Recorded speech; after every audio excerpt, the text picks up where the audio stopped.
Machine cost tujuannya untuk mencatat semua biaya langsung yang terkait dengan setiap 1 jam operasi setiap mesin. Misalnya biaya listrik, air, operator, dan biaya lainnya yang Anda bisa standarisasikan dalam biaya per 1 jam. Memang sebagian biaya seperti listrik dan air baru diketahui jumlah sesungguhnya pada saat pembayarannya setiap bulan. Oleh karenanya, semua perhitungan biaya tersebut untuk produksi akan dicatat pada akun hutang sementara dan pada saat dilakukan pembayaran akan diketahui apabila ada kekurangan atau kelebihannya. Selisih itu bisa diposkan ke account income atau biaya dan bisa dimasukkan kembali ke biaya produksi melalui indirect cost journal sehingga terbagi rata ke dalam hasil produksi di bulan tersebut. Sedangkan untuk biaya buruh atau operator dibagi dalam 2 jenis, yaitu buruh borongan yang dibayar per jam dan buruh yang adalah pegawai tetap yang mendapat gaji bulanan. Untuk pegawai tetap, hasil perhitungan biaya per jam ini hanya sebagai barometer perbandingan untuk mengetahui sistem borongan atau bulanankah yang lebih menguntungkan. Bill of Materials dipergunakan untuk mencatat biaya langsung yang berhubungan dengan bahan baku yang dibutuhkan untuk memproduksi setiap produk. Anda bisa menyertakan persentase susut dan kegagalan ke dalam perhitungannya sehingga dalam MRP atau Material Requirement Plan dapat diikutsertakan. Perincian semua material yang dibutuhkan dari setiap produk akan dirinci di tahap proses atau work center mana dipergunakannya. Dengan 3 tujuan, yaitu pertama, agar bisa mengetahui biaya produksi per masing-masing proses. Dan kedua adalah dapat mengetahui material apa saja. Tentunya tidak seluruhnya apabila sebuah proses harus diulang karena hasil produksi yang kurang memuaskan. Dan ketiga adalah untuk perhitungan waktu pada perencanaan MRP sehingga prediksi waktu pengadaannya bisa lebih akurat.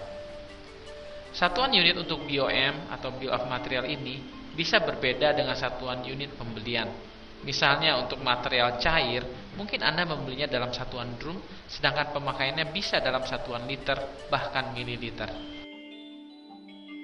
Work center adalah titik operasional terkecil dalam sebuah proses produksi, di mana proses produksi ini dipecah dalam beberapa tahap proses yang biasa diistilahkan dengan work in process.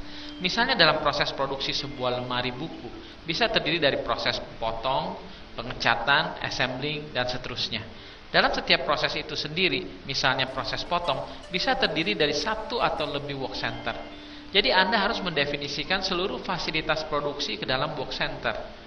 Untuk setiap work center, Anda bisa menentukan mesin apa saja yang dipergunakan, jumlah operator yang dibutuhkan, jadwal beroperasinya, kecepatan produksinya untuk setiap produk yang berbeda dalam satuan unit per jam, dan apakah work center ini milik sendiri atau disubkontrakkan ke pihak ketiga. Production routing tujuannya adalah mendefinisikan satu rute work center yang harus dilalui oleh setiap produk dalam proses produksinya. Anda bisa juga menciptakan alternatif rute bila memang ada. CRP adalah singkatan dari Capacity Requirement Plan yang tujuannya adalah untuk mengatur semua fasilitas produksi baik dari segi kalender kerja, jadwal operasi, jumlah buruh, dan lain-lain sedemikian rupa sehingga kapasitas yang diinginkan sesuai dengan production plan yang dibuat bisa tercapai. Production plan menampung semua kebutuhan produksi baik dari sales order, persediaan safety stock, produksi yang tidak selesai bulan yang lalu untuk membuat sebuah rencana produksi tahunan tetapi berbasis bulanan yang benar-benar secara realitas bisa dilaksanakan. Setiap plan bulanan yang telah diokekan akan diteruskan ke MPS atau Master Production Schedule untuk dilaksanakan. MRP adalah singkatan dari Material Requirement Plan yang tujuannya adalah untuk memberikan forecast atau perakiran kebutuhan bahan baku baik dari segi material apa yang dibutuhkan, jumlahnya, waktunya, dan biayanya berdasarkan production plan yang dibuat. MRP ini bisa dipergunakan sebagai guideline untuk bagian purchasing dalam proses pengadaan sehingga bisa memutuskan pembelian material yang tepat dalam jumlah yang sesuai dan tentunya dalam waktu yang tepat juga. MPS adalah singkatan dari Master Production Schedule yang berisikan jadwal-jadwal produksi yang akan dieksekusi. MPS ini ditujukan untuk manajer produksi untuk bisa mengontrol pelaksanaan produksi yang sedang berlangsung. Disinilah diproses juga apabila permintaan material tambahan dari work center atau rescheduling dan sebagainya dibutuhkan. Production Journal adalah untuk menginput data produksi harian dari setiap jadwal produksi yang melalui semua work center atau tahapan proses, sehingga progres hariannya dapat dipantau di MPS oleh manajer produksi. Di sini juga diinput apabila ada substitusi labor. Final QC adalah untuk mencatat kualitas hasil produksi dengan parameter-parameter yang tidak terbatas dan bisa didefinisikan oleh user sendiri. Pada tahap inilah ditentukan apabila hasil produksi itu dinyatakan lulus atau gagal. Bagi yang gagal tentunya tidak akan dilanjutkan ke proses selanjutnya, sehingga pada akhirnya akan meningkatkan nilai rata-rata biaya produksi produk tersebut. Packing untuk mencatat hasil packing dari produk-produk yang lulus QC ke dalam berbagai kemasan yang bisa didefinisikan tanpa batas oleh user sendiri. Product Inventory Journal ini adalah dari modul Product Management yang akan menjurnal produk yang sudah di packing dan dengan nilainya yang dibaca dari Product Costing untuk dicatat masuk dalam inventory. Product Costing akan mencatat semua biaya langsung atau direct dari seluruh proses produksi. Semua biaya dirincikan berdasarkan jenis biayanya, seperti mesin, biaya listrik, dan sebagainya.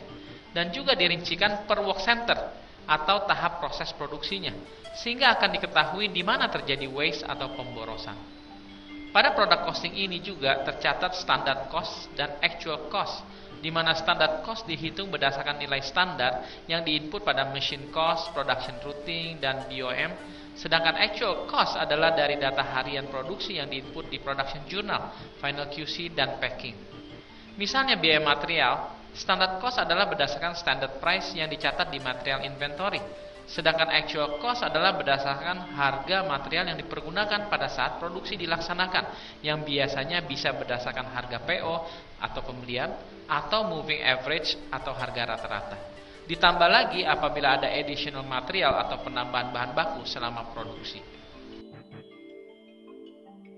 Labor wage akan mencatat jumlah upah yang harus dibayarkan kepada buruh-buruh borongan saja, dan juga biaya yang harus dibayarkan kepada para subkontraktor.